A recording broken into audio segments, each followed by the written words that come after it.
So I've had the Nismo for about 6 months now and haven't so much as wiped the engine bay down with an oily rag. With a few shiny bolt-ons ready to suck, squeeze, bang and blow, figured it was finally time to treat the shouty V6 to a nice deep clean. With the car having clocked just 4,000 miles then, the engine bay was far from filthy, but there were still a few unsightly bits and bobs that had been bugging me for a while. Presumably the factory or a service technician had deemed it appropriate to cack-handedly spray a thick layer of rust-proofing wax over the shock towers and a few other components which had only served to attract a load of dirt. Aside from that mess, it was basically just loose grit, and while unlike the wax that wasn't enough to get my knickers in a twist about, it had still been enough to prevent me from giving it a post-wash wipe down. So filthy or not, it was still time to get it properly cleaned, protected and tarted up with a few shiny bits. So, in order to make way for the fresh bolt-ons I had in the boot and allow me to give the tightly packed V6 a more thorough clean, the 3-point Nismo strut brace, which weighed an absolute ton, was removed and set aside for later, as were each of the heat-soaking black plastic airboxes, although they thankfully wouldn't be going back in.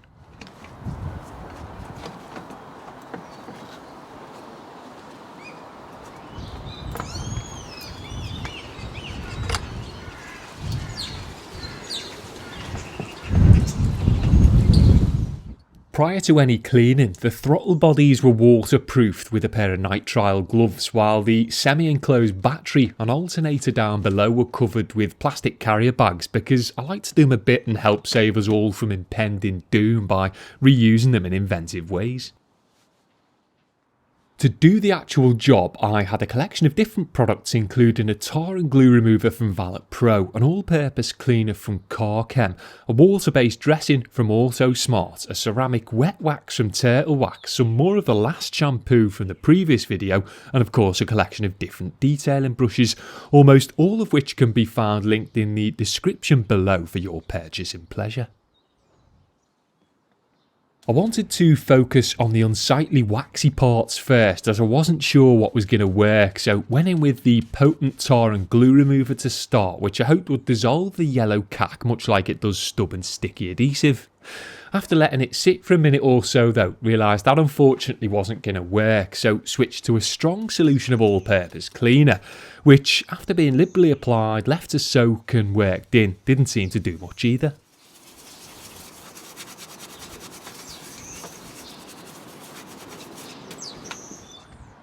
Because it was caked on so thickly, I could have simply scraped the wax off, and while for the most part that would have worked, didn't really fancy scratching the painted parts of the almost new engine bay, so after trying some fallout remover, WD-40 and paint thinners both on camera and off, one last ditch attempt to chemically disperse the wax saw me crack open a rusty tin of what I believe to be my dead granddad's old school gunk. This horrific smelling black stuff was brushed directly onto the waxy bits, and while it's really intended to be used to remove caked on oily grit from actual engine blocks, didn't have much choice here if I realistically wanted to shift the wax without picking it off bit by bit. So applied it, let it sit for a minute or so, rinsed it off, checked the results and repeated as necessary, with the idea being to leave it on long enough to eat through the wax but not so long that it continued onto the paintwork underneath. After a couple of incredibly unpleasant applications then, the rank residue was rinsed off for the last time as I couldn't risk inflicting any damage, but thankfully the horrible stuff coupled with the intensive close quarters pressure wash seemed to have done the job.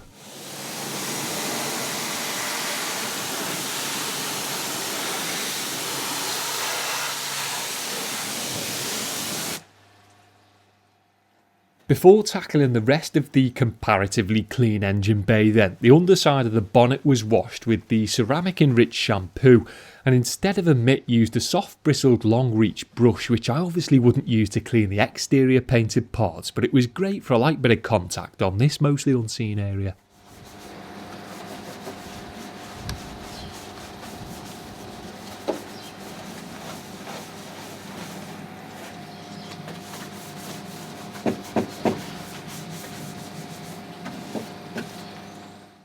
A quick rinse to wash away what like dirt the shampoo had removed then followed, and while that's all that was really needed here, if the painted underside of your bonnet is looking a bit sorry for itself, then an all-purpose cleaner worked in with a few soft brushes prior to a wash like this should do the trick.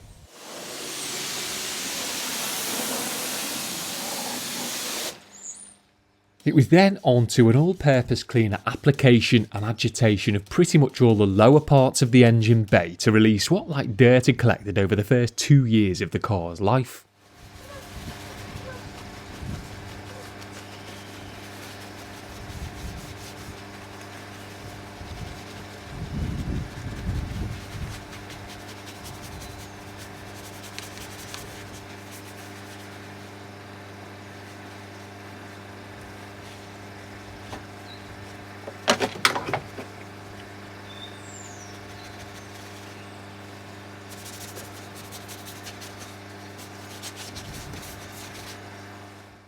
After being agitated, each freshly cleaned area was independently rinsed off to prevent the product from drying and potentially staining.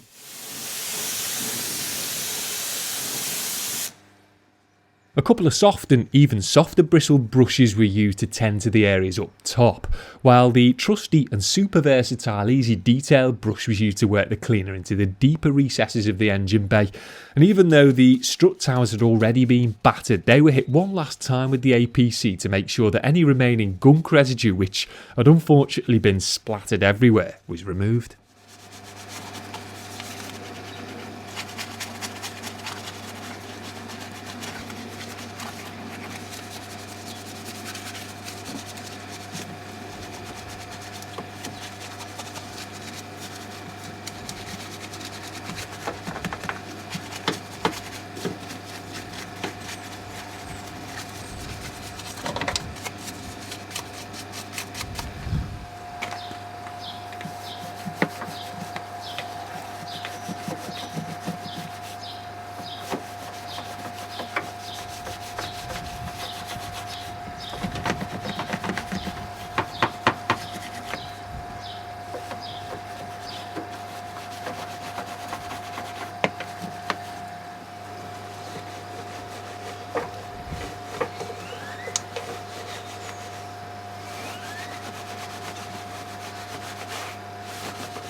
Once everywhere had been thoroughly degreased, then I decided to blanket the whole engine bay in a thick layer of snow foam prior to a final rinse, because I wouldn't be doing this kind of clean again anytime soon, and it's a good way to carry some suds to any of the tight nooks and crannies I may have missed. And although everywhere had been agitated already, I still spent a minute or two working the snow foam over the surface to get the most out of it.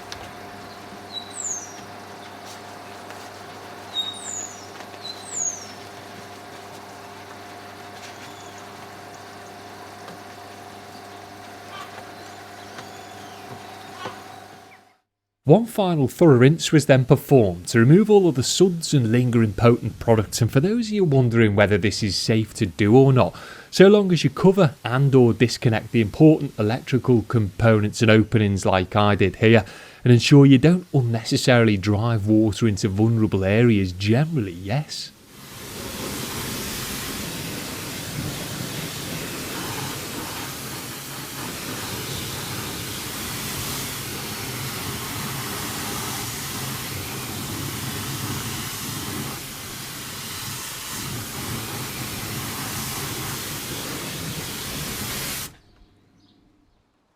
So with everything cleaned and degreased, it was then time to protect and enhance it all. Now you have two choices here. You can either dry everything off with a blow dryer, a bunch of towels, or even the warmth of the engine itself, then dress separately with a suitable product. Or as I prefer to do and was here, use a water-based dressing to coat everything while it's still wet, which will give a nice uniform finish to the entire engine bay and save time as you don't have to manually wipe things down one component at a time.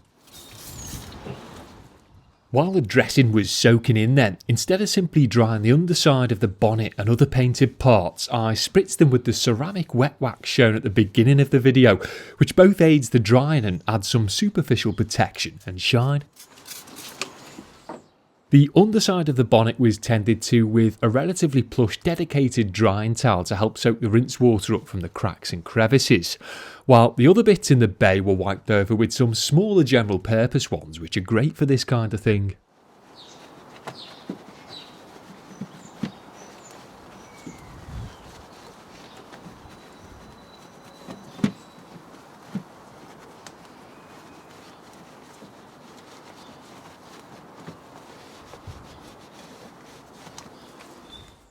I then took a well-deserved tea break to give everything time to properly soak, plus I needed to de-gunk myself as I could now feel the residue penetrating my pores. Following that, I remembered I still had the heavy strut brace to tend to, so after setting it up on a couple of buckets, gave it pretty much the same treatment as the engine bay had received. So an APC agitation and rinse, a wet dress, and then finally a wipe down with a towel to ensure that when it was replaced it wouldn't stand out like a dusty sore thumb.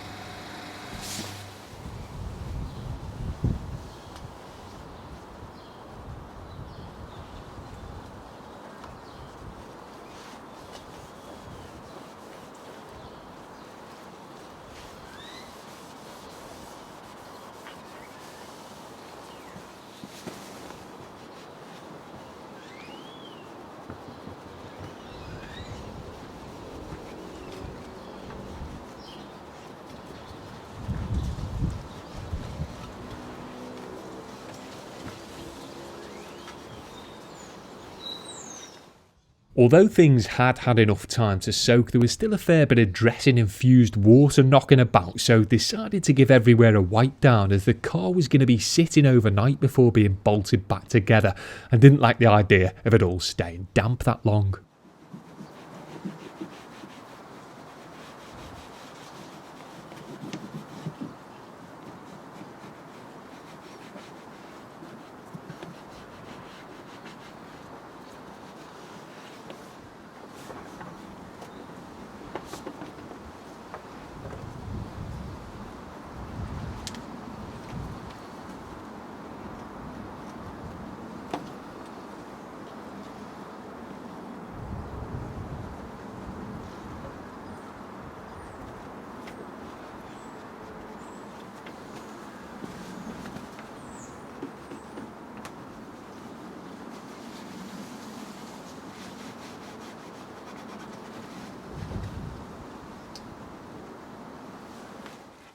Once wiped over then, I removed the few bits of plastic I'd strategically placed earlier, as they can harbour a lot of standing water too. And while it wasn't yet proper aftershock time, you could still clearly see that despite not being too bad to begin with, the engine bay still looked a damn sight better and was now just begging for some shiny bolt-ons. Mods in hand the following morning then, I set to work getting them bolted on both on camera and off, which I was hoping would be a relatively straightforward affair. First up was the installation of the heat shields, which simply made use of the factory airbox mounts to position them and hopefully catch as much of the fresh bumper inlet air as possible.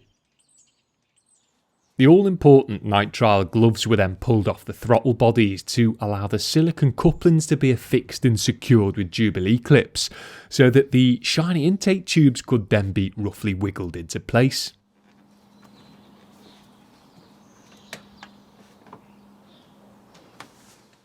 Before being fully tightened up, a bracket on their underside was fixed to the back of the heat shields to provide some further stability, and because this was quite fiddly, finally got a chance to put a handy Christmas present to use after losing a 10mm spanner to the under tray.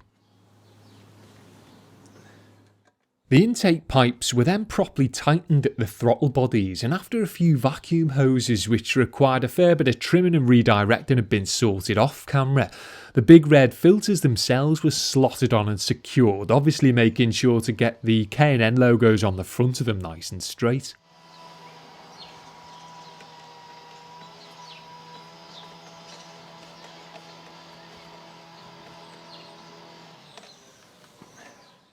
Lastly, the MAF sensor plugs were reconnected after I thankfully managed to release a bit of slack in the cables and route them underneath the intake pipes instead of over as the instructions advised for a cleaner look. The freshly cleaned and dressed Nismo strut brace was then dropped back into position and secured with its 8 nuts and bolts.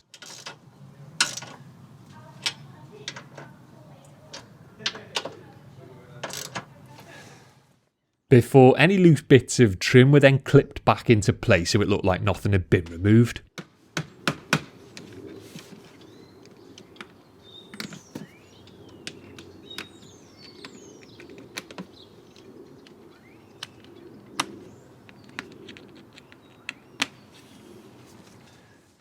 Following that, it was then finally time for the anodised red cherry on the cake in the shape of an aluminium oil filler cap from Mishimoto, which at half the price of a genuine Nismo one and with twice the looks was a no-brainer. All that was left to do now then was fire it up to prove that pressure washing your performance engine multiple times and letting it sit for 2 consecutive nights doesn't do any damage, which, as you can hopefully see and hear from the first solid cold start, certainly didn't here at least.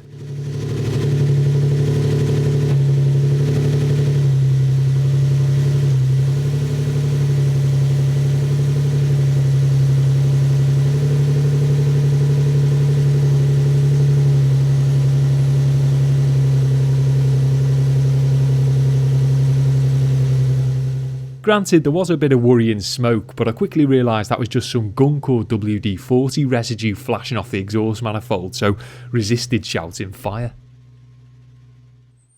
One final dust off in the sun with a nice dry detail factory brush was then performed before grabbing the camera once more to set about capturing the Nismo's V6 in all its spring cleaned glory.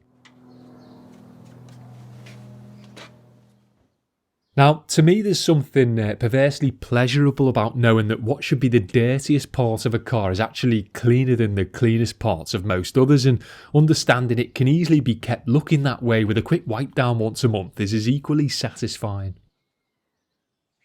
There was still a bit of stubborn wax residue dotted here and there, but it was hardly noticeable, and so long as the bulk of it was gone here, I was happy.